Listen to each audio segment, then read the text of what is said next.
¿Te gustó el regalo que te di, mamá?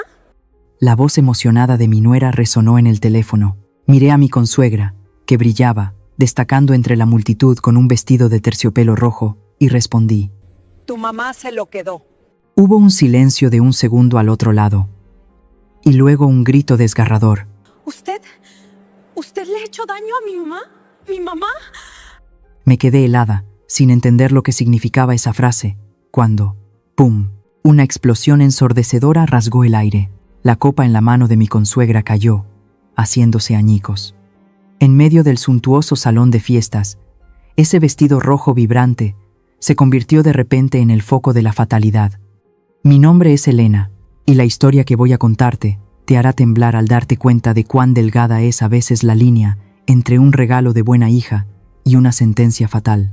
Todavía recuerdo esa noche. Los jardines de la residencia San Gabriel del representante de los residentes estaban espléndidamente iluminados, reuniendo a las caras más prestigiosas de la región para una recaudación de fondos benéfica. Me acurruqué junto a una columna de mármol, girando ligeramente mi copa de champán, tratando de mantener una sonrisa sociable, aunque mis pies ya empezaban a doler. No muy lejos de mí, en el centro de atención, estaba la señora Lupe, mi consuegra. Esa noche, estaba deslumbrantemente hermosa. Todas las miradas estaban puestas en ella, o más precisamente, en el vestido de terciopelo rojo oscuro que se ajustaba a su cuerpo voluptuoso. Suspiré suavemente y tomé un sorbo de vino. En realidad, esa prenda espléndida originalmente no le pertenecía a la señora Lupe. Hacía solo unas horas, cuando el sol de la tarde aún era intenso, mi nuera Sofía me trajo a mi habitación una caja de regalo meticulosamente envuelta. Sonrió, con los ojos brillantes de devoción filial, diciendo que era un vestido que había mandado a hacer especialmente para que yo lo luciera en esta fiesta. Un vestido de terciopelo rojo con los hombros descubiertos, elegante y distinguido. Sin embargo, justo cuando me lo estaba probando frente al espejo, entró la señora Lupe. Apenas vio el vestido, sus ojos se iluminaron como si viera lingotes de oro. Exclamó con admiración. Palpó la suave tela de terciopelo y se lo probó, girando una y otra vez sin querer soltarlo. Al ver la codicia en la expresión de mi consuegra, solo pude sonreír con resignación. No me gusta pelear, y menos quería arruinar la armonía por una prenda de vestir. Ya he tenido demasiadas cosas hermosas en mi vida, así que se lo cedí. Viendo a la señora Lupe ahora riendo y hablando alegremente, gesticulando con una copa de vino en la mano entre la multitud, me sentí aliviada. Bueno, no importa quién lo use, siempre y cuando todos estén contentos. De repente, el teléfono en mi bolso vibró con fuerza. Era Sofía. Fruncí un poco el ceño. A esta hora ella debería estar en casa descansando. ¿Por qué me llamaría? Dudé un segundo y luego deslicé el dedo para contestar, llevándome el teléfono a la oreja, tratando de ignorar la música ruidosa a mi alrededor. Hola Sofía, te escucho. Al otro lado de la línea, la voz de Sofía sonó inusualmente alegre y ansiosa. ¿Te gustó? El vestido que te regalé. La pregunta de la niña contenía una intensa expectación, como si contuviera la respiración esperando una buena noticia. Pero había algo en su tono que me inquietó. No sonaba como una simple muestra de interés. Era más como una verificación. Levanté la vista hacia la señora Lupe. Estaba de espaldas a mí, destacando en el salón de fiestas como una llama roja brillante. Decidí decir la verdad. No había nada que ocultar sobre mi generosidad. Respondí con voz tranquila. Tu mamá se lo quedó. Le gustó tanto que se lo dejé a ella. El espacio en el teléfono se silenció de repente. Luego, de repente, Sofía gritó. Un grito que me desgarró los tímpanos, lleno de horror y desesperación absoluta. Usted ha perjudicado a mi mamá. Me quedé helada. El brazo que sostenía el teléfono se puso rígido. No tuve tiempo de entender lo que significaba esa loca frase. E inmediatamente, ¡pum!, una explosión ensordecedora resonó, seca, nítida, rasgando la atmósfera de falsa elegancia. Me sobresalté y me giré bruscamente en la dirección de la explosión. En medio del salón, la copa de vino en la mano de la señora Lupe cayó al suelo, el sonido del cristal rompiéndose. El cuerpo de la señora Lupe se sacudió como una marioneta a la que le cortan los hilos. Se tambaleó, con los ojos desorbitados por la sorpresa. En la pared de color crema justo detrás de ella, apareció un agujero negro, con polvo de yeso esparciéndose por todas partes. La señora Lupe se desplomó sobre el frío suelo de piedra. El rojo del vestido de terciopelo se mezcló con el aterrador líquido rojo que comenzaba a manar de su hombro. El espacio quedó en silencio por un instante. Inmediatamente después estallaron los gritos. ¡Un arma! ¡Hay un arma! ¡Ayuda!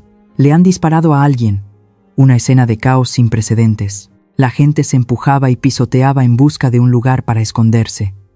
Los caballeros elegantes y las damas distinguidas ahora no eran más que animales aterrorizados buscando sobrevivir.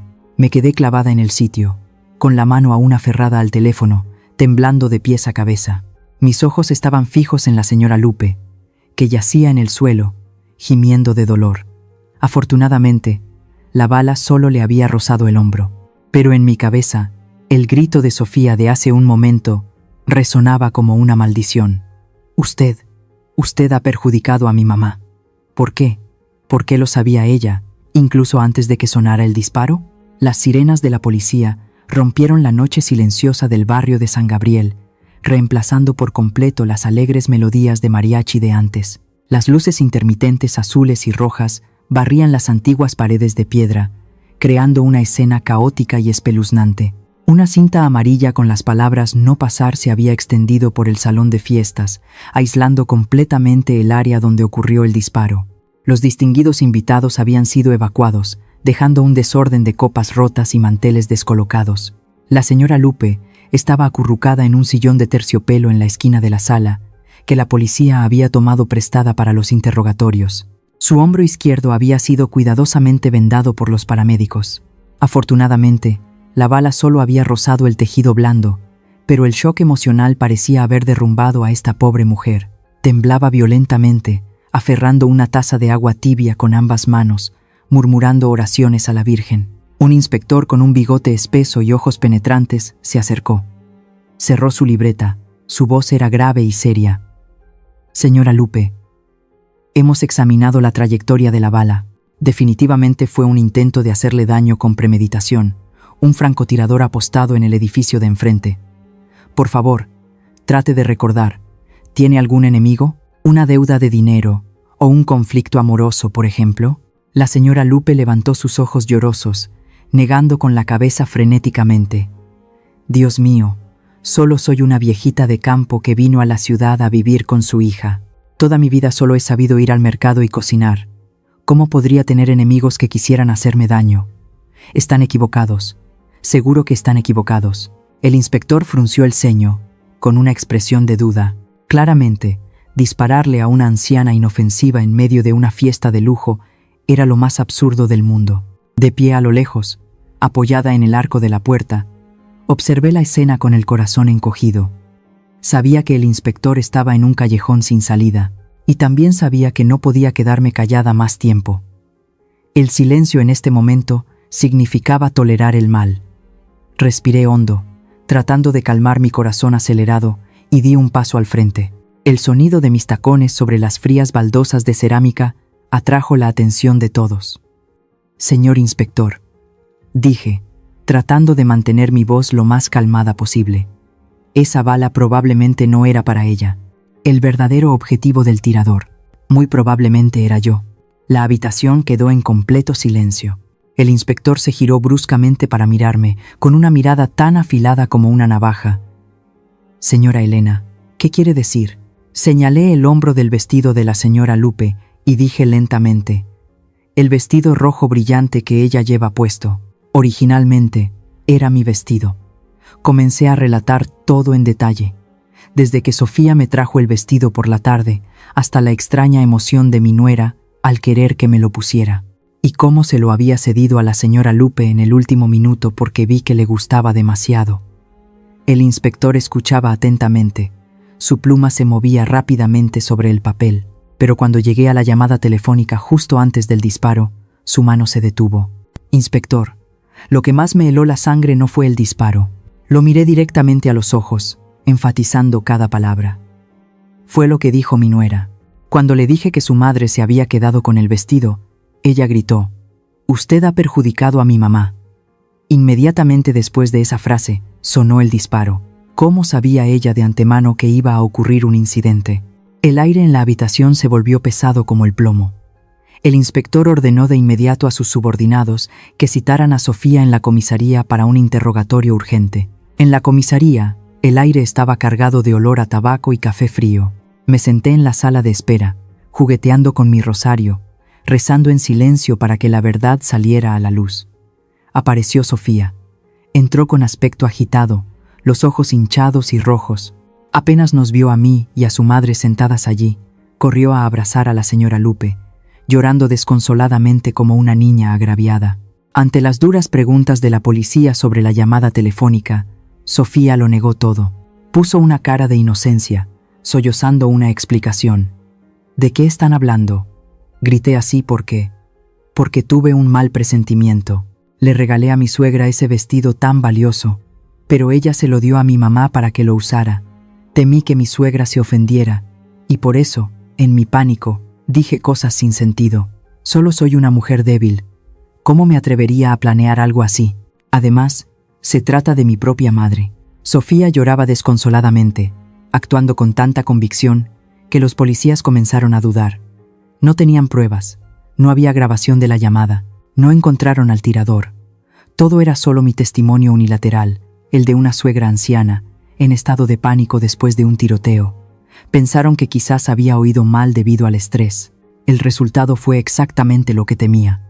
La policía tuvo que liberar a Sofía por falta de pruebas para detenerla.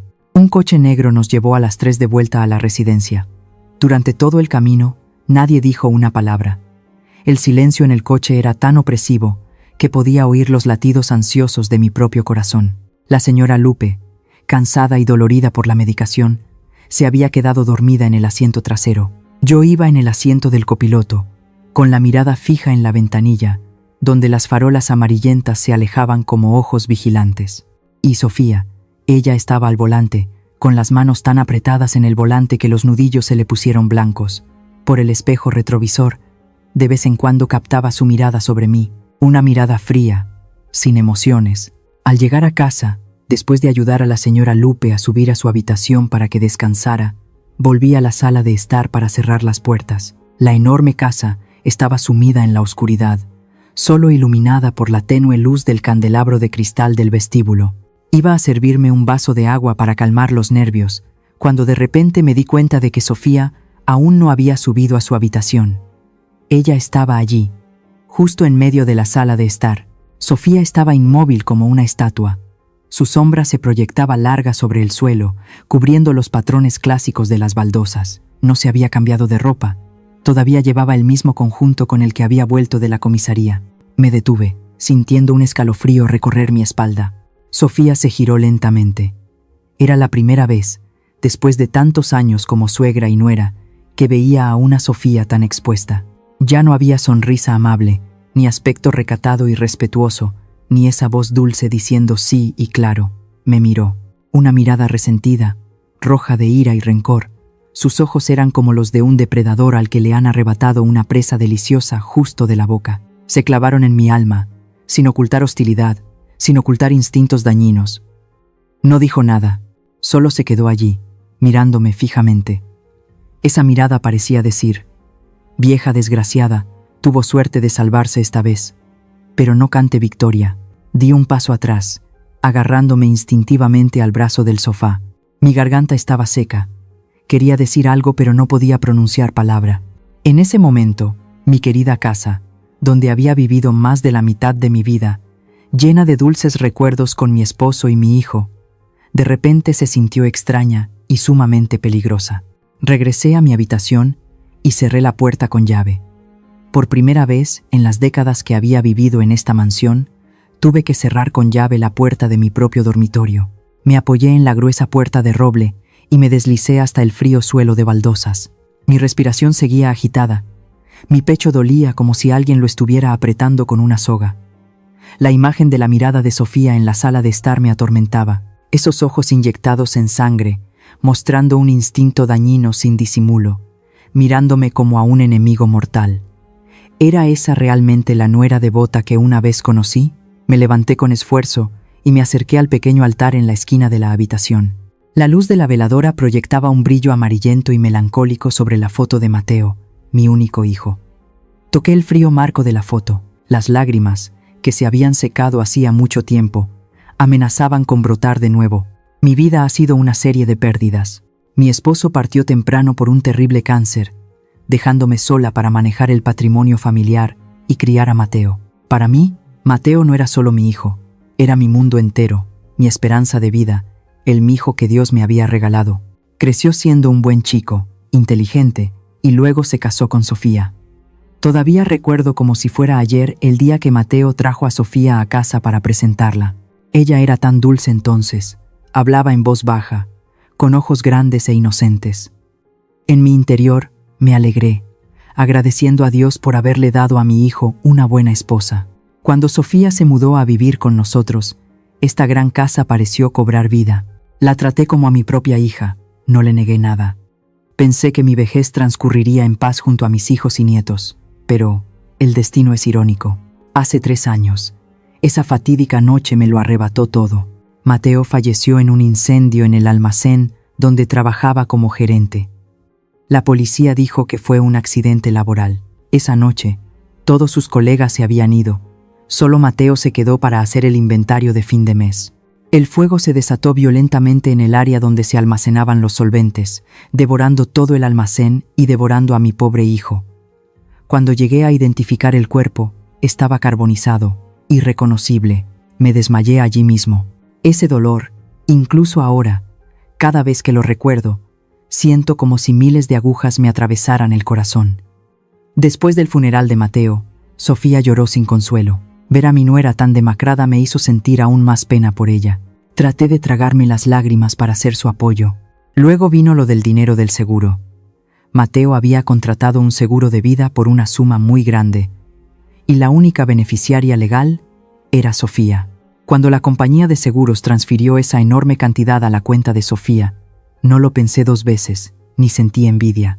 Soy rica, no necesito el dinero de mi hijo.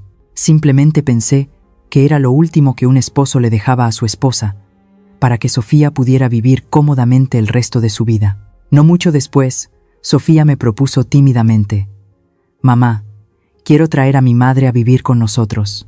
Mi mamá en el pueblo la pasa muy mal y a menudo está enferma. Aquí, la casa es espaciosa, puede hacerte compañía para que no te sientas sola, y para mí será más fácil cuidar y ser buena hija con ambas». En ese momento, al oír esas palabras, me conmoví hasta las lágrimas. Acepté de inmediato. Pensé que Sofía era una nuera muy considerada, que se preocupaba por los mayores. Le abrí las puertas, le abrí los brazos para recibir a la señora Lupe en casa. Compartí mi ropa, mis joyas, y traté a mi consuegra como a una hermana. Durante los últimos 3 años, he vivido en esa burbuja de falsa felicidad. Confié ciegamente en la devoción de Sofía, en la sencillez de la señora Lupe. Pero esta noche, el disparo y la mirada de Sofía han rasgado el velo que cubría mis ojos. Me senté en la cama, con la cabeza entre las manos, tratando de reconstruir todo. ¿Por qué Sofía gritó: «Usted ha perjudicado a mi mamá», antes de que sonara el disparo? ¿Por qué me regaló ese vestido rojo brillante e insistió tanto en que me lo pusiera esa noche? Y esa mirada de hace un rato, esa mirada no era de ira espontánea, era la mirada de un enemigo, de alguien frustrado porque su plan perfecto había fallado. Me estremecí. Un escalofrío recorrió mi espalda desde la nuca. Las preguntas se agolpaban en mi mente, asfixiándome. Miré alrededor de mi familiar dormitorio, los muebles de lujo, la foto familiar feliz colgada en la pared. Todo de repente se sentía extraño y falsamente aterrador. En esta habitación vacía, al unir las piezas de mis recuerdos, me di cuenta con un escalofrío de que mi generosidad y confianza probablemente habían sido vistas como estupidez. Fui demasiado ingenua al abrirle la puerta a esas personas, o mi instinto había estado dormido demasiado tiempo. ¿Y tú? ¿Alguna vez has sentido tu intuición diciéndote que estás criando cuervos? Compártelo conmigo en los comentarios para saber que no estoy sola en esta terrible duda. Tal como mis malos presentimientos indicaban, en los días siguientes al tiroteo, la mansión se convirtió en una tumba fría. El aire en la casa era denso, tan pesado que era difícil respirar. Sofía se había quitado por completo la máscara de docilidad que había llevado durante tanto tiempo. Ya no era la nuera que se levantaba temprano para preparar el café, preguntando constantemente por mi salud. En su lugar, había una mujer extraña, hosca y llena de resentimiento. Caminaba por la casa como un fantasma. El taconeo de sus zapatos sobre las baldosas resonaba desafiante, como si quisiera romper el silencio inherente del lugar. Las tareas del hogar fueron completamente descuidadas. La cocina estaba fría y vacía. Las macetas de caléndulas en el pasillo comenzaron a marchitarse por falta de agua. Mi desayuno ahora consistía en unas tortillas frías y un vaso de jugo de naranja agrio, servido bruscamente en la mesa sin ninguna invitación a comer. Cuando me sentaba a comer, Sofía solía apoyarse en el marco de la puerta de la cocina, con los brazos cruzados.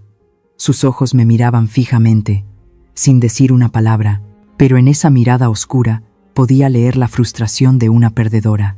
Me miraba como a una espina clavada, un obstáculo obstinado que se negaba a desaparecer para que ella pudiera apoderarse del patrimonio. Tragué un trozo de pan seco que me supo amargo en la garganta.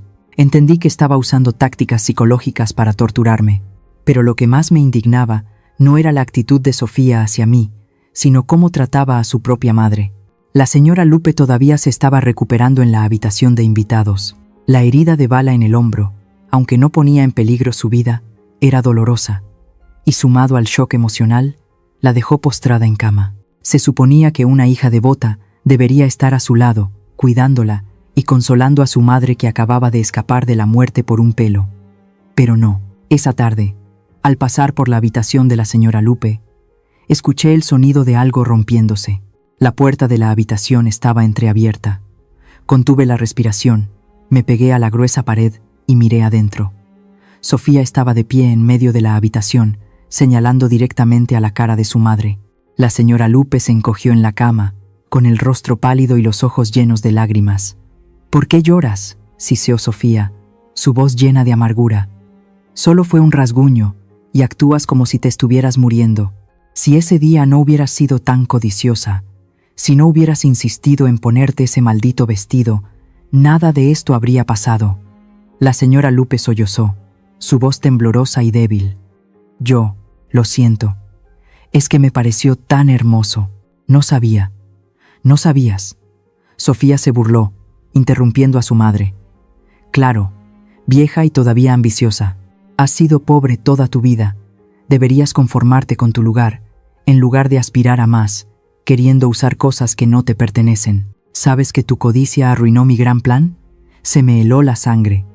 Esa frase fue como una daga afilada en mis oídos. Así que eso era.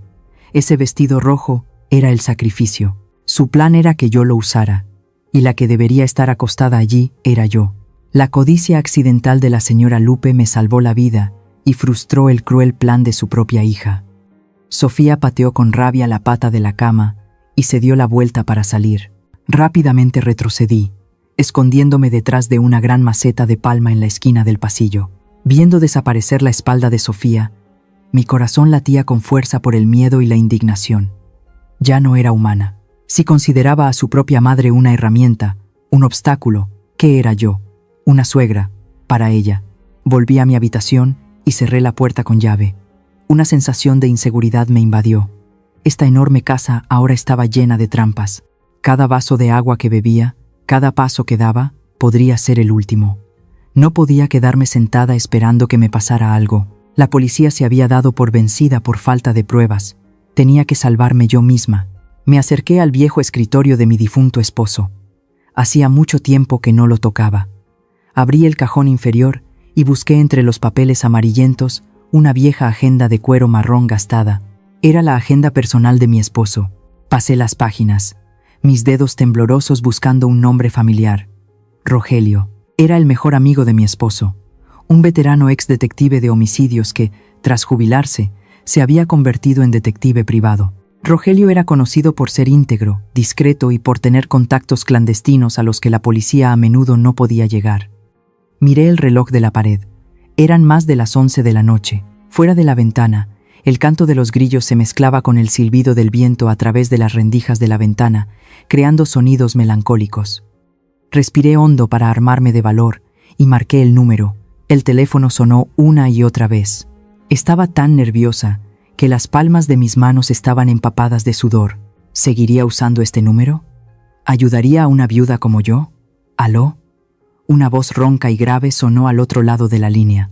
La voz de un hombre experimentado, con un toque de cansancio por la edad, pero aún llena de autoridad. Rogelio, soy yo, Elena, la esposa de Mateo, padre, dije, tratando de que mi voz no temblara, pero aún se notaba la emoción. Hubo un breve silencio al otro lado, y luego su voz se volvió mucho más amable. ¿Elena? Por Dios, ¿cuántos años han pasado? Acabo de leer en el periódico sobre el tiroteo en tu casa.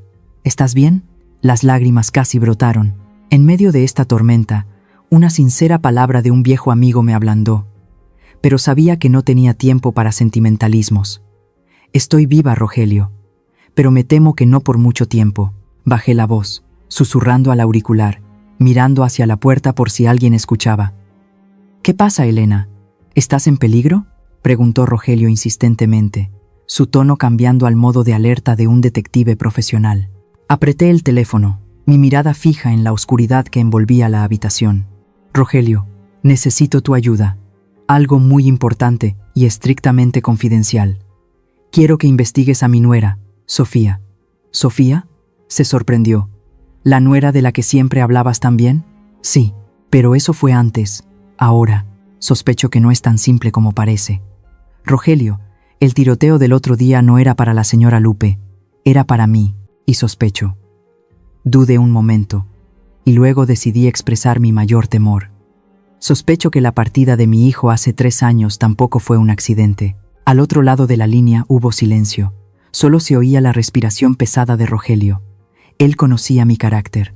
No soy de las que sacan conclusiones precipitadas. Si yo había hablado, significaba que la situación era extremadamente grave. ¿Qué quieres que haga?, preguntó Rogelio, breve y conciso. Síguela, dije con voz firme. Sigue todos sus movimientos, todas sus llamadas, a todas las personas con las que se reúne. Necesito pruebas, Rogelio. Necesito saber quién es realmente el demonio que vive en mi casa y qué está tramando. De acuerdo, respondió Rogelio de inmediato, sin dudar. Por el alma de tu esposo y por tu seguridad, lo haré. Empezaré mañana por la mañana. Ten cuidado, Elena. No dejes ver ninguna debilidad. Sigue actuando como una anciana asustada y débil. El cazador suele bajar la guardia cuando la presa parece inofensiva. Entendido. Gracias, Rogelio. Colgué. El largo pitido se apagó, devolviendo el silencio a la habitación. Me quedé sentada en la oscuridad, pero extrañamente, el miedo de antes había disminuido un poco. En su lugar, había una determinación de acero. 3 días después de esa fatídica llamada, recibí un mensaje de Rogelio. Me citó en un pequeño café, escondido en un antiguo callejón empedrado cerca de la catedral. El lugar era tranquilo, con una tenue luz amarilla y el olor a café tostado flotando en el aire silencioso, perfecto para reuniones discretas. Llegué temprano y elegí una mesa en el rincón más apartado, de espaldas a la puerta pero con vista a través de un espejo en la pared. Mi corazón latía con fuerza, cada latido pesado como un martillo en mi pecho. Rogelio entró. Llevaba una chaqueta de cuero gastada y un sombrero de ala ancha que le cubría la mitad del rostro. Apenas se sentó, no pidió nada de beber ni hizo preguntas de cortesía. El rostro del viejo detective estaba marcado por las arrugas de la tensión y la gravedad. Me miró, sus ojos llenos de compasión mezclada con preocupación. «Elena, tienes que mantener la calma». Su voz era grave y ronca. «Lo que estás a punto de ver y oír es más cruel de lo que habíamos imaginado». Apreté el pañuelo en mi mano sudorosa y asentí levemente.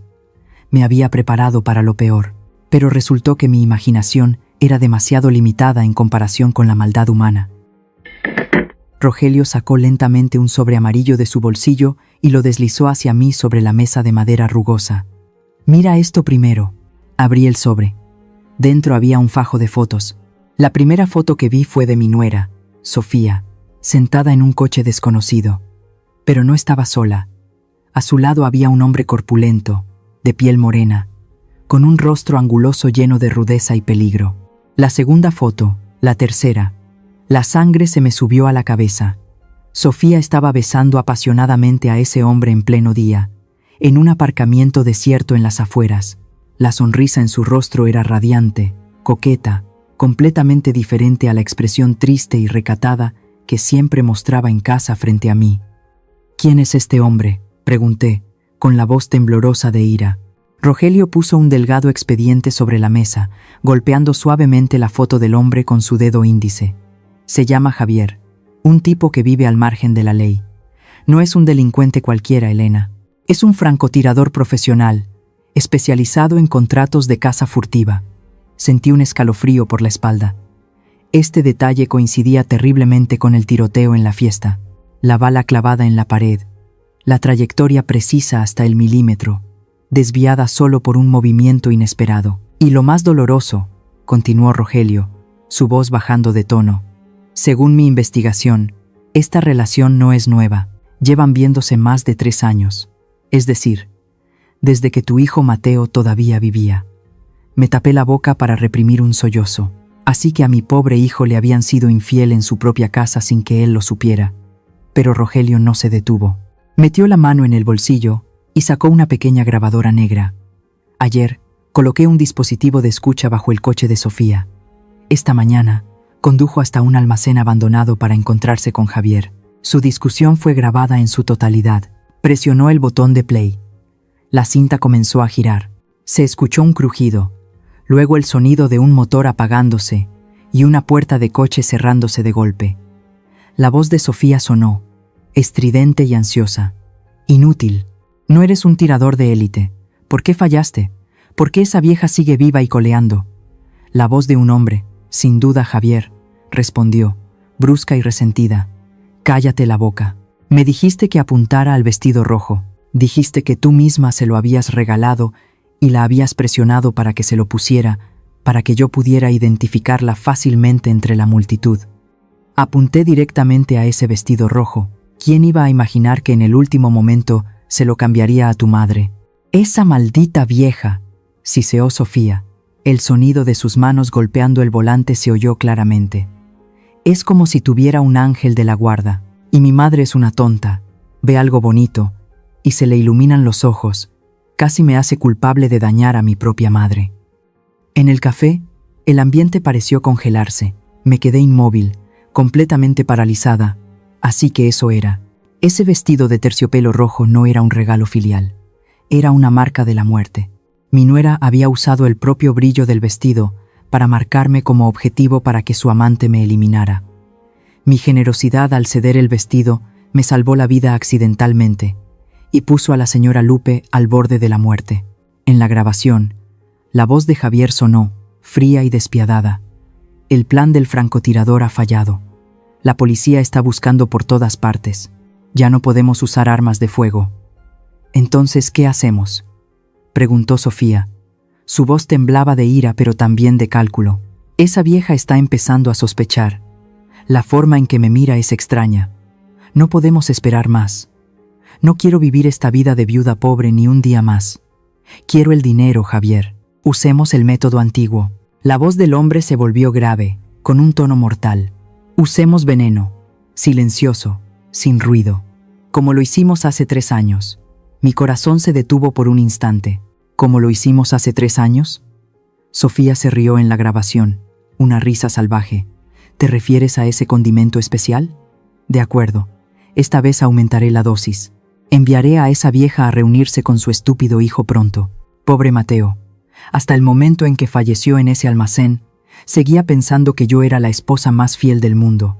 Se fue sin saber quién le hizo daño. Así son de ingenuos en su familia. Rogelio presionó el botón de stop. El silencio nos envolvió, pero en mi cabeza la explosión fue más fuerte que una bomba. Su estúpido hijo. Se fue sin saber quién le hizo daño. Apreté los dedos contra la mesa de madera con tanta fuerza que mis uñas se rompieron, pero no sentí dolor. ¿Qué era este dolor físico comparado con el dolor que me desgarraba el alma? Mi hijo, mi Mateo, no partió por un accidente laboral, no partió por un percance. Le hicieron daño. Fue su propia esposa y su vil amante quienes lo planearon. Probablemente lo envenenaron o lo drogaron y luego prendieron fuego al almacén para destruir pruebas, creando una escena falsa para cobrar el seguro. Y ahora querían usar el mismo guión para acabar conmigo. Las lágrimas brotaron de mis ojos, calientes y saladas, pero no lloré en voz alta. Me mordí el labio hasta sangrar para evitar que el grito de indignación escapara de mi garganta. La grabación se había detenido, pero el frío seguía recorriendo mi espalda. ¿Qué debía hacer? ¿Rendirme o luchar hasta el final? Si estuvieran en mi lugar ahora, enfrentando una verdad tan cruel que es imposible respirar, ¿elegirían el silencio para proteger su vida o aceptarían el peligro para desenmascarar al diablo? Por favor, denme un consejo, un poco de empatía en los comentarios, porque en este momento realmente necesito un apoyo moral. Apenas salimos de la cafetería, Rogelio y yo fuimos directamente a la jefatura de policía de la ciudad. Ya no había dudas ni miedos. La cinta de audio en el bolsillo de mi chaqueta pesaba 1 tonelada, porque contenía la voz del diablo y la injusticia sufrida por mi hijo. Nos llevaron al despacho del capitán de la brigada de homicidios, el señor González. Era un hombre de mediana edad, con un rostro firme y ojos brillantes bajo unas cejas pobladas. Después de escuchar la grabación y ver las fotos que Rogelio proporcionó, el señor González golpeó la mesa con fuerza. «Maldita sí, tratan la vida humana como si fuera basura». El ambiente en la habitación se volvió extremadamente tenso. El señor González levantó inmediatamente el teléfono y ordenó a sus subordinados que reabrieran el expediente del incendio de Mateo de hace 3 años. El caso, que había sido clasificado como accidente, ahora mostraba claros indicios de un plan organizado para hacer daño y obtener un beneficio. Sin embargo, el señor González se volvió hacia mí con una mirada preocupada. «Señora Elena, nos enfrentamos a gente muy astuta. Esta cinta demuestra que tienen un plan, pero para acusarlos ante un tribunal por la partida de su hijo, necesitamos más que eso. Además, están planeando envenenarla. Si los arrestamos ahora solo con el cargo de conspiración para hacer daño, podrían contratar a un buen abogado para eludir la ley, y el caso de Mateo quedaría en un callejón sin salida para siempre». Apreté mi rosario en la mano y pregunté con urgencia: «Entonces, ¿qué debo hacer?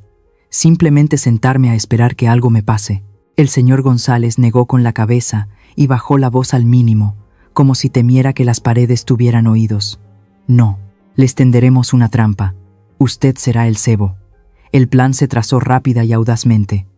Un equipo de policías encubiertos fue enviado a los alrededores de la residencia. Se harían pasar por trabajadores de la construcción, jardineros de las casas vecinas para vigilar 24/7. Cada movimiento de Sofía y su amante Javier estaría bajo vigilancia, pero la tarea más difícil me correspondía a mí. El señor González me miró directamente a los ojos, instruyéndome con firmeza: «Señora Elena, debe regresar a esa casa. Debe seguir viviendo con su nuera como si no supiera nada. Actúe como una suegra débil y confundida después del tiroteo. Absolutamente, no debe mostrar odio ni sospecha. Si Sofía sospecha que usted sabe la verdad, detendrá sus planes o cambiará el método para deshacerse de usted de inmediato». Tragué saliva, sintiendo un escalofrío por la espalda. Vivir con la persona que le hizo daño a mi hijo y además tener que sonreírle. Y lo más importante, enfatizó el señor González, levantando su dedo índice, no debe comer ni beber nada que ella le dé. Pero no puede negarse directamente. Acéptelo, busque una manera de esconderlo o desecharlo, y lo más importante, tome una muestra de esa comida en secreto. Me dio un puñado de pequeñas bolsas de plástico especializadas y algunos tubos de ensayo de plástico con tapas herméticas. En cuanto tengamos pruebas de que la comida contiene veneno, junto con esta grabación, y atrapemos a Javier entregando la sustancia, no tendrán escapatoria. Entonces, les sacaremos la verdad sobre la partida de Mateo. Tomé las bolsas de plástico y las guardé cuidadosamente en un compartimento secreto de mi bolso. Respiré hondo y asentí. Lo haré. El taxi me llevó de regreso a la residencia cuando ya atardecía. El sol poniente teñía de rojo las paredes de piedra, haciendo que la casa pareciera sangrar. Antes, cada vez que veía este tejado rojo familiar, sentía una extraña paz. Ahora, no era diferente a la guarida de una bestia salvaje. Pagué al taxista y me paré frente a la gran puerta. Mi corazón latía desbocado en mi pecho. Esto no era volver a casa. Era entrar en un escenario mortal, donde el más mínimo error en la actuación podría costar la vida. Esa noche, la lluvia torrencial típica de la región tropical cayó sobre el tejado de la mansión con un sonido estruendoso. El ruido de la lluvia ahogaba el canto de los grillos, creando una cortina de sonido ruidosa pero aislante. Estaba sentada en mi habitación leyendo un libro, aunque en realidad estaba aguzando el oído para cualquier movimiento, cuando llamaron a la puerta. «Mamá, ¿puedo entrar?». La voz de Sofía era tan dulce que se me puso la piel de gallina. Respiré hondo, ajusté mi expresión facial y dije con voz débil: «Adelante, hija». La puerta se abrió. Sofía entró, llevando una bandeja de plata. El aroma embriagador de la sopa picante de camarones llenó la habitación. Era un plato que antes me gustaba mucho, pero hoy su olor me daba náuseas. Vi que comiste poco en la cena. Me preocupaba que tuvieras hambre, así que fui a la cocina a prepararte esto. Sofía dejó la bandeja de sopa sobre la mesa y sonrió amablemente. «Cómela mientras está caliente. Tiene mucho ajo y chile. Es bueno para el resfriado». Miré el tazón de sopa de color naranja rojizo. Los camarones frescos flotando en la superficie parecían muy apetitosos, pero sabía que detrás de esa apariencia deliciosa se escondía la guadaña de la muerte. «Gracias, Sofía. Qué atenta eres», dije, tratando de que mi voz no temblara. Sofía no se fue de inmediato. Se quedó allí, jugueteando con el dobladillo de su ropa, mirando el tazón de sopa y luego a mí, instándome a comer. Entendí que quería verme tragar esa poción venenosa con sus propios ojos. Levanté el tazón, me lo acerqué a la boca y fingí soplar. El olor picante me invadió la nariz. Tomé la cuchara, saqué una cucharada y me la llevé a los labios. Justo en el momento en que la cuchara tocó mis labios, fruncí el ceño y dejé el tazón sobre la mesa. Oh, olvidé tomar mi medicina para el estómago. Me abracé el estómago, haciendo una mueca. «Sofía, ¿podrías bajar a buscarme el frasco de medicina en el armario de la cocina?». Lo olvidé allí. Sofía pareció un poco molesta, pero no podía negarse a una petición tan razonable. Asintió a regañadientes. «Sí, claro. Iré a buscarla. Recuerda comerla enseguida». Apenas la espalda de Sofía desapareció tras la puerta, me levanté de un salto. Ya no había rastro de debilidad o lentitud. Saqué rápidamente la bolsa de plástico y el tubo de ensayo que había escondido en el bolsillo de mi suéter. Mis manos temblaban, pero apreté los dientes para calmarme. Vertí casi toda la sopa en la bolsa de plástico, la até firmemente y la metí profundamente dentro de mi almohada. Luego, usé la cuchara para untar un poco de caldo en el borde del tazón y un poco en mis labios para simular que había comido. Todo tomó menos de un minuto. Rápidamente me senté de nuevo en la silla, jadeando. Cuando Sofía regresó con el frasco de medicina, el tazón de sopa sobre la mesa estaba casi vacío. Al ver el tazón vacío, los ojos de Sofía se iluminaron con una alegría salvaje que trató de ocultar. Sonrió, una sonrisa de vencedora. «Estuvo rica, mamá». «Deliciosa, hija. Picante y me calentó todo el cuerpo», respondí. Esa noche, aprovechando que todos dormían, llevé sigilosamente la bolsa de sopa al balcón trasero y la dejé caer para el jardinero, que en realidad era un detective encubierto del equipo policial, escondido entre los arbustos. Los resultados llegaron al amanecer del día siguiente. Recibí un mensaje del señor González. Era solo una línea, pero con el peso de 1000 kilos. Positivo para arsénico. Concentración extremadamente alta. Suficiente para acabar con un adulto en unas pocas horas. Casi al mismo tiempo, el equipo de vigilancia envió un informe al centro de mando. Su cámara de largo alcance había capturado una imagen nítida la noche anterior. En la puerta trasera de la residencia, Javier le entregaba sigilosamente a Sofía un pequeño frasco negro. Susurraron entre ellos y luego se separaron rápidamente. Todas las piezas encajaban. Las pruebas materiales, la sopa envenenada y las pruebas visuales, la transacción del veneno, estaban en manos de la policía.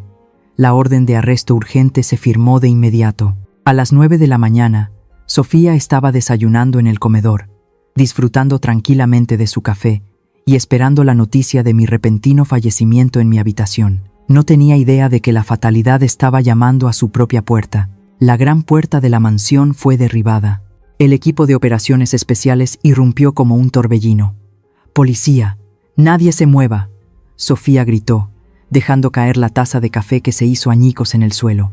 Intentó huir por la puerta trasera, pero ya era demasiado tarde. 2 policías corpulentos se abalanzaron sobre ella y le torcieron los brazos a la espalda. El frío sonido de las esposas se cerró sobre las delicadas manos que habían preparado veneno para su suegra. Al mismo tiempo, a través de una notificación de la policía, supe que en un motel de mala muerte en las afueras, Javier también fue capturado mientras dormía. Ambos fueron llevados a la comisaría de inmediato. Me paré en la escalera, presenciando toda la escena. Cuando se la llevaban, Sofía levantó la vista y me vio. Su mirada pasó del horror al odio absoluto al verme allí de pie, sana y fuerte, mirándola con una frialdad glacial. Lo entendió todo. Había perdido. Fueron llevados a la sala de interrogatorios. Se me permitió observar detrás de un espejo unidireccional. A mi lado estaba el señor González. Sofía y Javier fueron separados en habitaciones diferentes, pero su táctica fue idéntica. Ante pruebas irrefutables, sabían que no podían negar el intento de hacerme daño. Javier, el cobarde, fue el primero en confesar, esperando clemencia. Sí, yo le di el veneno, gruñó Javier, con el sudor perlando su frente. Pero no le he hecho daño a nadie. La vieja no ha fallecido. Yo solo proporcioné la sustancia. En la habitación de al lado, Sofía, después de un rato de llantos y forcejeos, también bajó la cabeza y confesó. La odio, siseó Sofía. Ella controla toda la fortuna. No quiero seguir viviendo como una nuera mantenida.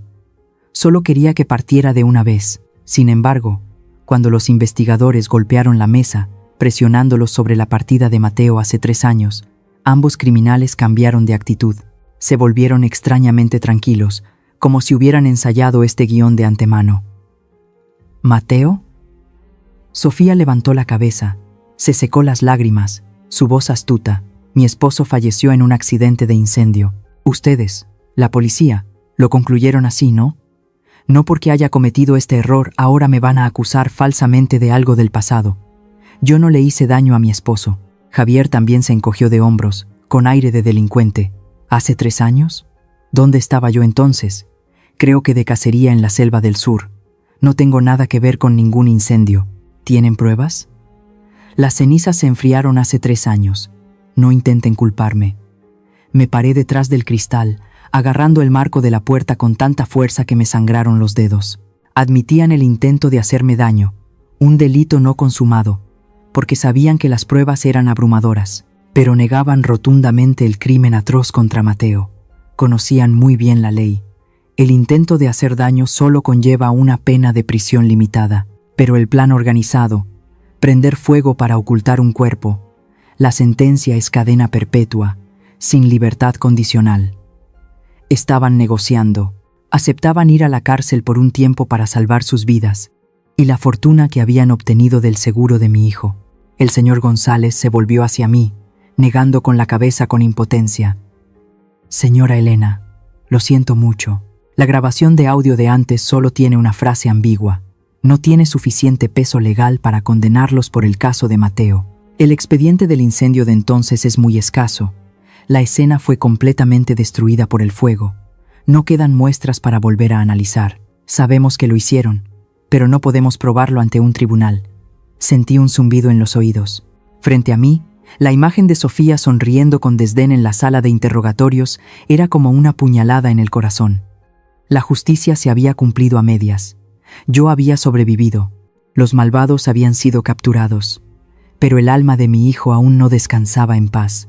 Él seguía allí, en mi doloroso recuerdo, con una partida injusta, oculta por las cenizas del tiempo. Verlos admitir con descaro el intento de hacerme daño solo para obtener una sentencia reducida, mientras la injusta partida de mi hijo sigue enterrada por falta de pruebas, me retuerce el corazón de indignación. La ley necesita pruebas, pero la conciencia humana necesita la verdad. ¿Acaso ese crimen atroz de hace años se desvanecerá en el olvido? ¿Hay alguna manera o algún milagro que pueda hacer que estos criminales confiesen? Díganme lo que piensan en los comentarios. Los días siguientes transcurrieron en un punto muerto asfixiante. El policía González había hecho todo lo posible.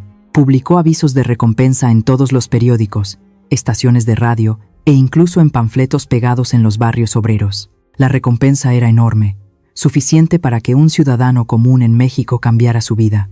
Pero la única respuesta que obtuvimos fue un silencio aterrador.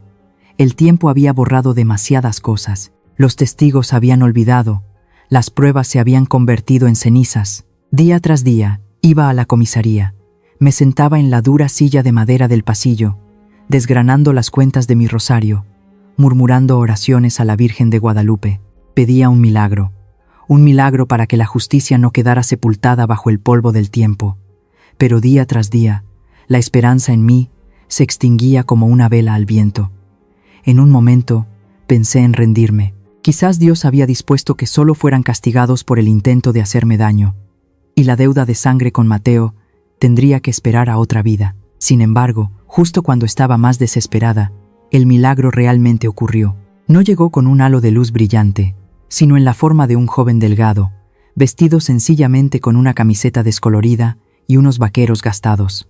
Entró en la comisaría una tarde, con aire tímido, apretando algo pequeño en la mano. Se presentó como Mario. Mario fue conducido al despacho del señor González. A mí también me invitaron a entrar. El joven puso sobre la mesa un viejo USB, con la carcasa de plástico algo amarillenta. «Señor inspector», dijo Mario, con la voz temblorosa de nerviosismo, «vi el panfleto de la recompensa. Yo creo que tengo lo que necesitan». El señor González frunció el ceño, tomó el USB y lo examinó bajo la luz. «¿Qué es esto? ¿Qué tiene que ver con el incendio del almacén de hace 3 años?» Mario tragó saliva y comenzó a contar su historia. Hace 3 años, era estudiante de último año. Alquilaba un cuarto en un viejo edificio de apartamentos justo enfrente del almacén donde trabajaba Mateo. En ese momento, estaba haciendo su tesis sobre un sistema de vigilancia de seguridad inteligente llamado Smart City. Para probar mi algoritmo, instalé una cámara de alta resolución en el balcón de mi cuarto, apuntando directamente a la calle y al área del almacén de enfrente, explicó Mario. Dejé la cámara grabando continuamente durante todo un mes para recopilar datos para mi análisis. Después de defender mi tesis, me gradué y me mudé a otro lugar. Borré los datos de mi computadora, pero antes había hecho una copia de seguridad de todo en este USB, y lo tiré en una caja de cartón con libros viejos. Hizo una pausa, mirándome con una expresión de disculpa. Durante todos estos años, me olvidé por completo de su existencia. Hasta ayer, mientras limpiaba el trastero, lo encontré. Y cuando vi las noticias sobre el caso, sentí curiosidad y volví a ver el día en que ocurrió el incendio. La habitación quedó en completo silencio. Sentí que el aire a mi alrededor se espesaba. Un USB olvidado en una caja de libros viejos. El proyecto de tesis de un estudiante pobre. ¿Fue el espíritu de Mateo el que lo guió para conservar esta prueba? El señor González conectó inmediatamente el USB a la computadora. El zumbido del ventilador de la computadora sonó como la cuenta regresiva del destino. Mis manos se aferraron al borde de la mesa, empapadas en sudor frío. En la pantalla apareció una carpeta. El señor González hizo clic en el archivo de video con la fecha de hace 3 años. La pantalla se quedó en negro por un momento, y luego apareció la imagen. Aunque era de noche y estaba filmada desde arriba, gracias a las luces de la calle y a la buena calidad de la cámara, todo se veía tan claro como el día. El reloj del video marcaba las 11:30 de la noche. El área del almacén estaba desierta. La puerta enrollable del almacén estaba ligeramente entreabierta, con una luz amarilla que se escapaba desde el interior. Allí era donde mi Mateo todavía estaba trabajando diligentemente. Luego, de la oscuridad, aparecieron 2 figuras. Contuve la respiración. Aunque la imagen era en blanco y negro, reconocí esa forma de caminar de inmediato. Era Sofía, y caminando a su lado no era otro que Javier. No iban con las manos vacías. Javier llevaba 2 grandes bidones de plástico de 20 litros. Incluso a través de la pantalla podía sentir el peso de la muerte contenido en esos 2 bidones. Miraron a su alrededor sigilosamente, y luego Javier rápidamente roció el líquido de los bidones alrededor de la base de las paredes del almacén, rociando también las cajas de madera apiladas afuera. Sofía hacía de vigía, con aire impaciente, señalándole con el dedo los lugares más inflamables. Me tapé la boca, conteniendo un grito de dolor que amenazaba con salir. Estaban rociando gasolina, estaban convirtiendo el lugar de trabajo de mi hijo en un horno crematorio. Después de vaciar los 2 bidones, Javier arrojó los envases vacíos a un rincón oscuro. Sacó un encendedor de su bolsillo. En la pantalla, una pequeña llama brotó de su mano. Javier arrojó casualmente el encendedor al charco de gasolina. El fuego se encendió violentamente, extendiéndose rápidamente por toda la puerta del almacén. La luz de las llamas iluminó una esquina de la pantalla, mostrando claramente los rostros de los 2 criminales. No había miedo ni remordimiento en sus caras. Sofía incluso tiró de la mano de Javier para que retrocediera, observando cómo las llamas devoraban la puerta enrollable con una fría satisfacción. Luego se dieron la vuelta y se alejaron a paso rápido, dejando que el fuego voraz se desatara a sus espaldas. Y lo más doloroso, lo más terrible, es que vi que la puerta enrollable, la única salida, había sido completamente bloqueada por el fuego. Mi Mateo, mi niño, todavía estaba adentro. El video terminó cuando las llamas habían envuelto todo el cuadro. Me derrumbé. «Dios mío, hijo mío», grité, un grito que me desgarró las entrañas. El dolor que había intentado enterrar durante 3 años estalló como una presa rota. Lloré, no con lágrimas silenciosas, sino con los lamentos de una madre que presencia el cruel plan contra su hijo. El señor González y Mario se apresuraron a sostenerme. El inspector, ese hombre de hierro, también tuvo que apartar la cara, secándose discretamente una lágrima. «Señora Elena, cálmese, cálmese», dijo el señor González, con la voz quebrada por la emoción. «Aquí está, esto es, la prueba irrefutable. Ningún abogado, ninguna fuerza podrá salvarlos ahora». Levanté la cabeza temblando, mirando la pantalla de la computadora detenida en la imagen de Sofía y Javier, dándose la vuelta ante el fuego. La justicia divina tarda, pero llega. Planearon meticulosamente. Borraron todo rastro de la escena del crimen. Actuaron como una viuda desconsolada durante 3 años. Pensaron que su crimen había sido reducido a cenizas por el fuego, enterrado para siempre en la oscuridad. Pero no contaban con que, en un cuarto de alquiler al otro lado de la calle, un estudiante pobre, por un trabajo de clase accidental, lo había grabado todo. Ese pequeño USB sobre la mesa ahora pesaba más que 1000 toneladas de oro. Era la voz de Mateo desde el más allá. Era la espada de la justicia que Dios había puesto en mis manos. Me arrodillé en el frío suelo, tomé la mano del joven Mario y la llevé a mi frente. «Gracias. Gracias por traer a mi hijo de vuelta». Mario, nervioso, con los ojos enrojecidos. «Señora, no haga eso. Solo hice lo que era correcto». Me levanté, secándome las lágrimas. La debilidad se había ido con la emoción. Ahora, dentro de mí, solo quedaba una determinación de acero. Me volví hacia el señor González y dije, cada palabra clara y articulada: «Inspector, haga que paguen por su crimen». El señor González asintió, con los ojos ardiendo de determinación. «Se lo prometo. Mañana mismo se emitirá la orden de procesamiento adicional por el delito de daño organizado. No volverán a ver la luz del sol como personas libres». Salí de la comisaría. Afuera ya había oscurecido por completo, pero extrañamente ya no sentía miedo de la oscuridad. El juicio se celebró en una bochornosa mañana de verano. El sol caía directamente sobre los escalones de mármol blanco del Palacio de Justicia, tan brillante y fuerte como si quisiera quemar toda la falsedad que se escondía.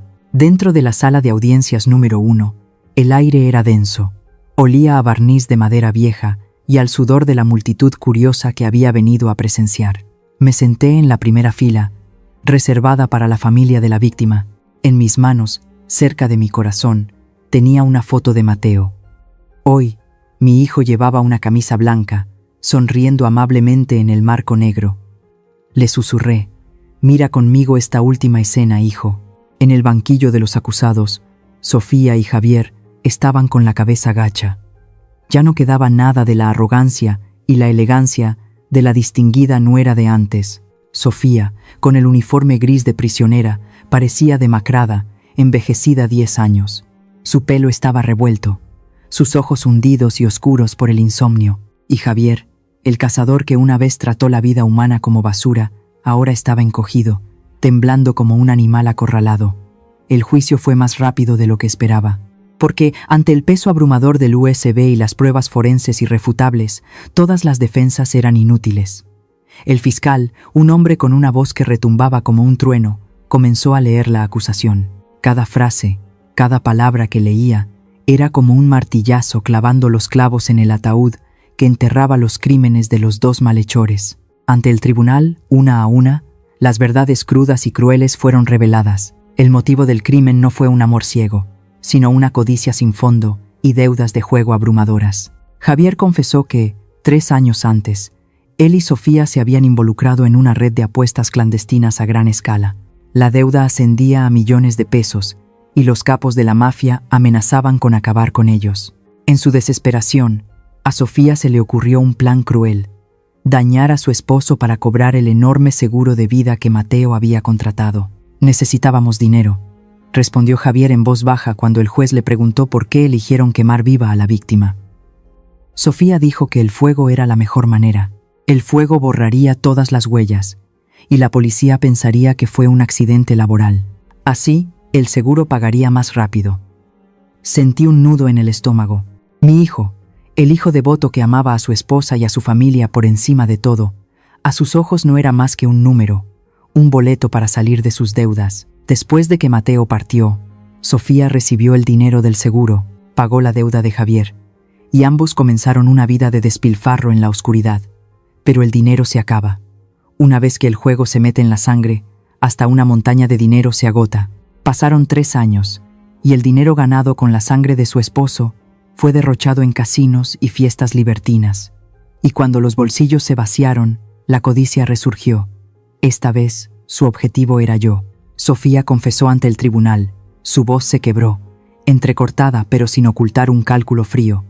Mi suegra, la señora Elena, tiene muchas propiedades, tierras, joyas y una gran herencia de su familia. Javier estaba siendo perseguido por los acreedores de nuevo. No teníamos otra opción. Pensamos que ya era mayor, que su partida era ley de vida. Si ella partía, yo, como su nuera y tutora legal de mi madre, tendría el control total del patrimonio. Un murmullo de indignación recorrió la sala. Susurros y maldiciones se oyeron entre el público. El juez tuvo que golpear el mazo repetidamente para restablecer el orden.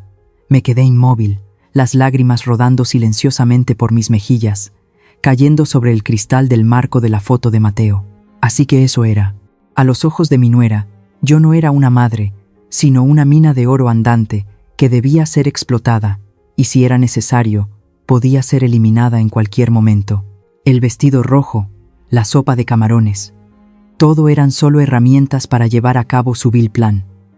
El receso para deliberar terminó. El juez presidente, un hombre de pelo cano con un rostro tan severo como el de una estatua sagrada, se puso de pie para leer la sentencia. Toda la sala se puso de pie. El silencio era absoluto. Solo se oía el lento zumbido del ventilador de techo. En nombre de los Estados Unidos mexicanos, el tribunal sentencia. La voz del juez resonó, firme y decidida, llegando a cada rincón del alma de los presentes. A la acusada Sofía y al acusado Javier, por el delito de daño organizado con las agravantes de motivo vil y medios crueles en el caso de la víctima Mateo, y por el delito de intento de daño contra la señora Elena. Hizo una pausa de 1 segundo, su mirada afilada fija en los dos que temblaban en el banquillo. Se les impone la pena máxima del Código Penal: cadena perpetua, sin posibilidad de libertad condicional. El martillo de la justicia golpeó la mesa de madera. El sonido seco puso fin a todos los crímenes, cerrando un capítulo trágico en mi familia. Sofía se desplomó en el suelo, gritó y lloró desconsoladamente, extendiendo la mano hacia mí como si suplicara un perdón tardío. Pero ahora, entre ella y yo no solo había la distancia de una barrera legal, sino el abismo de la condición humana.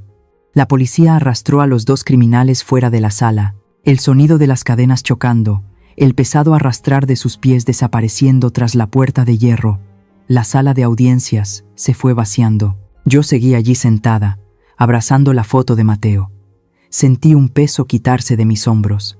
La roca invisible que había oprimido mi corazón durante 3 años, y especialmente durante los últimos días de terror, finalmente había sido removida. Acaricié suavemente el rostro de mi hijo en la foto. «Se ha hecho justicia para ti, Mateo», susurré. Las lágrimas caían, pero una sonrisa se dibujaba en mis labios.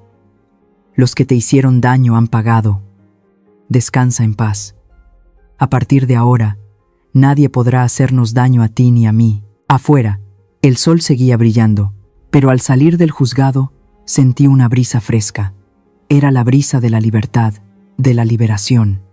Levanté la cabeza, respiré hondo el aire limpio del cielo libre. Mi batalla había terminado. Ahora era el momento de seguir viviendo, viviendo también por la vida inacabada de mi hijo. Los días posteriores al juicio, la mansión se sumió en un silencio inusual. Ya no había el ir y venir de la policía, ni los flashes cegadores de los reporteros, ni las risas falsas de Sofía. La tormenta había pasado, dejando un cielo despejado pero inmensamente vacío. Esta mañana me levanté más temprano de lo habitual. El sol de la mañana de la meseta mexicana se filtraba a través de las hojas de las palmeras del patio, proyectando manchas de luz danzantes sobre las baldosas. Preparé una infusión de hierbas, me senté en el porche y observé en silencio las bugambillas de color rosa púrpura meciéndose con el viento. Me sentía aliviada, pero una leve melancolía persistía, la tristeza de una vencedora que no tiene a nadie con quien compartir la victoria. De repente, el sonido de las ruedas de una maleta sobre el suelo llegó desde la escalera. Me di la vuelta. Era la señora Lupe. Llevaba con dificultad su vieja maleta de cuero, gastada en las esquinas, el único bien que trajo consigo cuando se mudó aquí hace 3 años. La señora Lupe vestía su ropa más sencilla, con la cabeza gacha y los ojos hinchados de tanto llorar en los últimos días. Se acercó a mí, dejó la maleta en el suelo, sus manos ásperas entrelazadas y temblorosas. No se atrevía a levantar la vista para mirarme. «Señora Elena», la voz de la señora Lupe era ronca, entrecortada como si algo le obstruyera la garganta. Yo, con su permiso, me voy. Dejé la taza de té sobre la mesa y fruncí ligeramente el ceño. ¿A dónde va?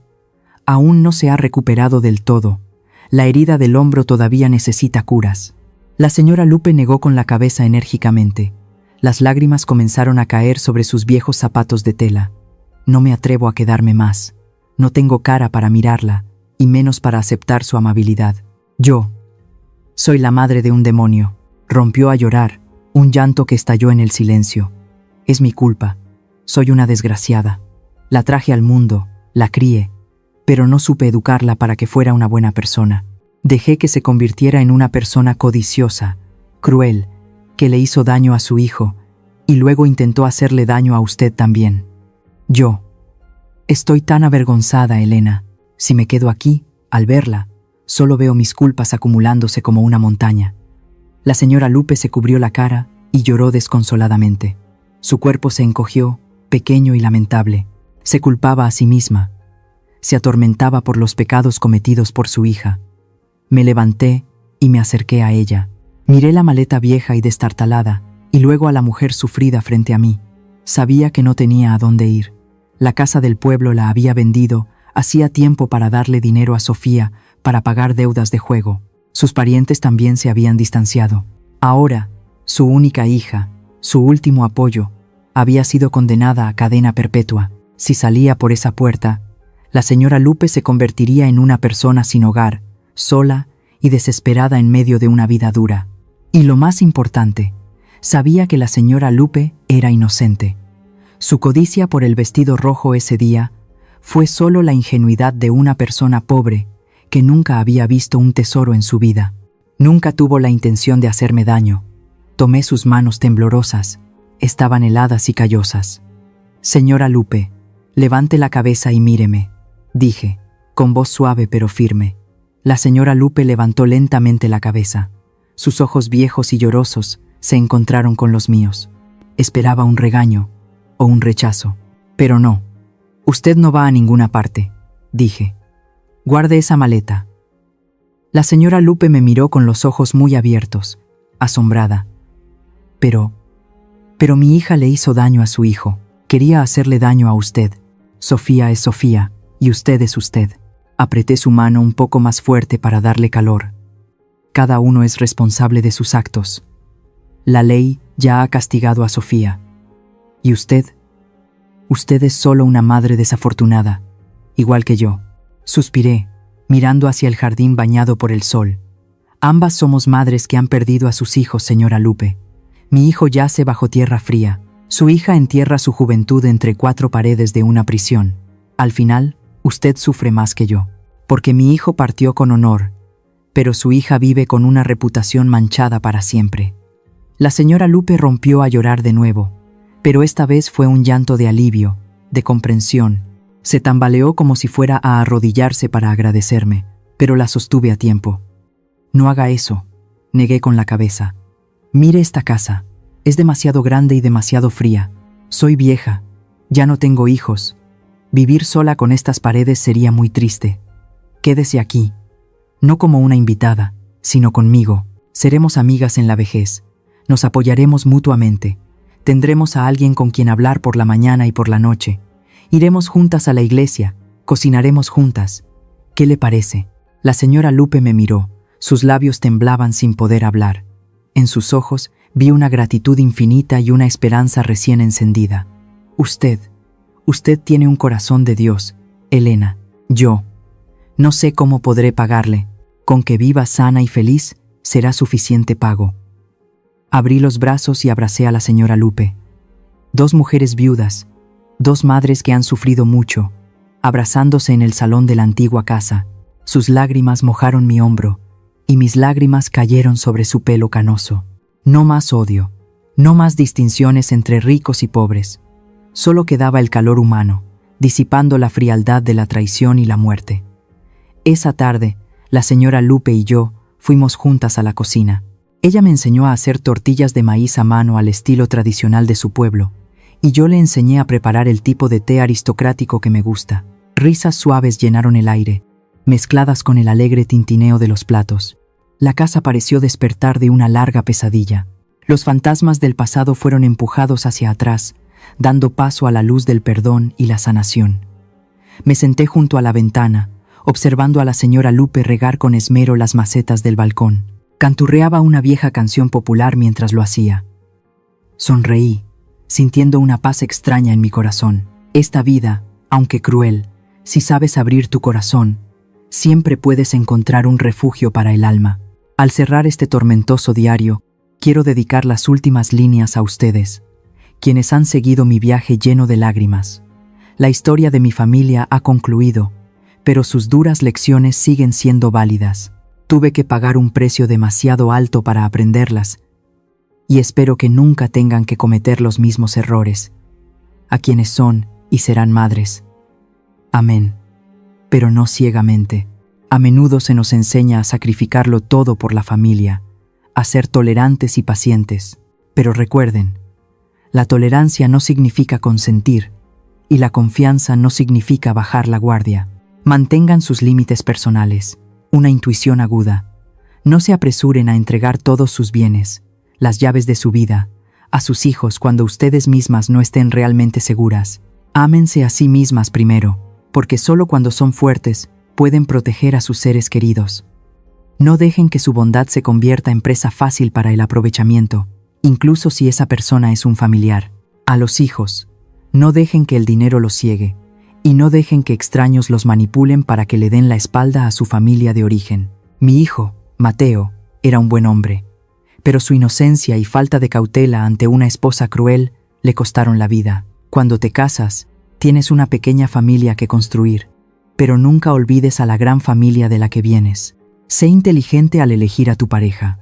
La persona que te acompañe toda la vida debe ser alguien que valore tus raíces. Si esa persona siempre intenta crear divisiones, habla mal de tus padres o codicia los bienes de tu familia, ten cuidado. No esperes a que sea demasiado tarde como Mateo, que partió con dolor sin entender por qué fue traicionado. Y finalmente, quiero compartir con ustedes la lección sobre la codicia y la naturaleza humana. La codicia es un veneno dulce. Comienza con pequeños deseos, un vestido bonito, algo de dinero para pagar una deuda, pero si no se sabe dónde parar, quemará toda la conciencia. Sofía y Javier, por codicia de dinero, se convirtieron en criminales. La señora Lupe, por un momento de vanidad, casi pierde la vida. Pero miren, ¿qué obtuvieron al final? Prisión, vergüenza y un arrepentimiento tardío. El dinero se puede recuperar, pero la integridad y la vida humana no. Nunca cambien su conciencia por bienes materiales, porque el precio a pagar será la paz de toda una vida. Si se sienten inseguros en su propia casa o notan señales extrañas en las personas que los rodean, no ignoren su intuición. Atrévanse a enfrentar, a buscar la verdad y a protegerse. No se queden en silencio, no aguanten, porque la verdad, por dolorosa que sea, siempre es mejor que una mentira endulzada. Deseo que sus hogares sean siempre el lugar más pacífico, donde reine el amor y no el cálculo. Y si llega la tormenta, espero que tengan la fuerza para superarla y la compasión para sanar, como lo hacemos estas dos ancianas, apoyándonos mutuamente en el ocaso de nuestras vidas. La historia que acaban de escuchar ha sido modificada en nombres y lugares para proteger la identidad de los involucrados. Compartimos esta historia no para juzgar a nadie, sino con la esperanza de que en algún lugar alguien se detenga a reflexionar. ¿Cuántas madres están sufriendo en silencio en sus propias casas? Honestamente, me pregunto, si estuvieran en mi situación, ¿qué harían? ¿Se quedarían en silencio para mantener la paz? ¿O alzarían la voz y lucharían para recuperar su voz?